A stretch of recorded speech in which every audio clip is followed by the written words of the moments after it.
Yes, I do readings. $50, buymeacoffee.com/SpiceBear. If you would like a birth chart reading, or I can pull some cards for you, whatever you like. I do birth charts a little bit differently than other people. I'm not interested in psychological astrology at all. I'm not going to tell you that your Venus is in Scorpio and that means that you're going to have a good time, but you're going to be sad about it or whatever the hell. To me, it's very tedious.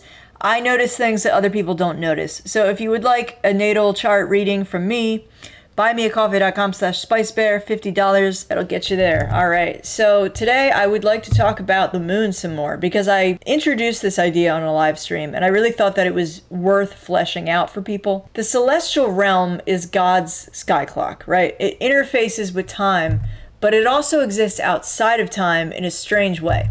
And I think the way that it does this is the moon. My understanding of this is that the moon grows the future and it wanes the past, literally.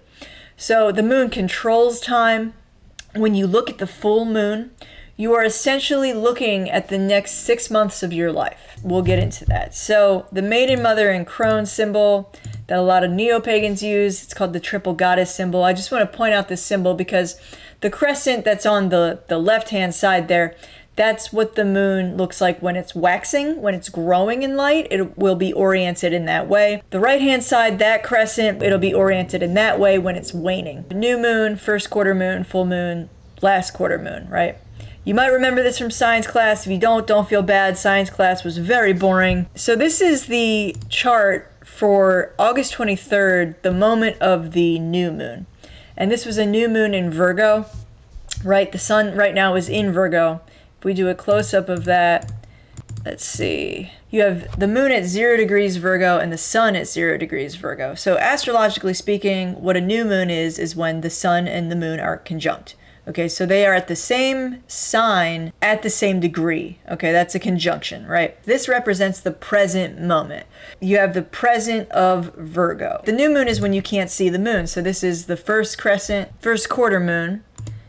This is the chart for August 31st. This is when the first quarter moon will be. You see on the right-hand side there that the moon is there and it's actually squaring. It's forming a square aspect to the sun.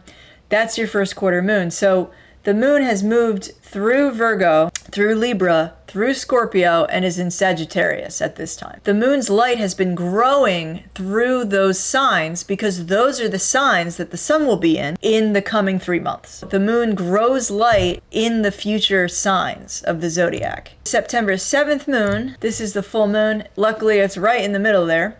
So you can see at the top is the sun, at the bottom is the moon. Astrologically speaking, a full moon is when the moon and the sun are opposite each other. Okay, so here's the sun at 15 degrees Virgo, still in Virgo, right? And September 7th, this will be the moon in Pisces. Okay, so another astrology lesson here. Signs have polarities. So the polarity of Virgo is Pisces. You have an earth sign, Virgo. You have a water sign, Pisces, that's a polarity. The fire sign of Leo has its polarity in Aquarius, which is an air sign, right? So fire and air, earth and water, kind of makes intrinsic logical sense, right? What's going on basically is that the moon is located where the sun will be in 6 months. 6 months from this full moon, the sun will be at 15 degrees Pisces. So at this time, the moon's light begins shrinking again. And as it's shrinking, this is the last quarter moon, as it's shrinking, it's going through the zodiac signs of the previous 6 months. So here you have that last quarter moon. The moon has moved out of Pisces. Now it's in Gemini for this. It still has to go through Cancer. It still has to go through Leo. And then eventually it'll reach the sun for the next new moon. But the idea is Gemini, that was just 3 months back, right? So when the moon is in this sign, the light is waning. It's diminishing the past.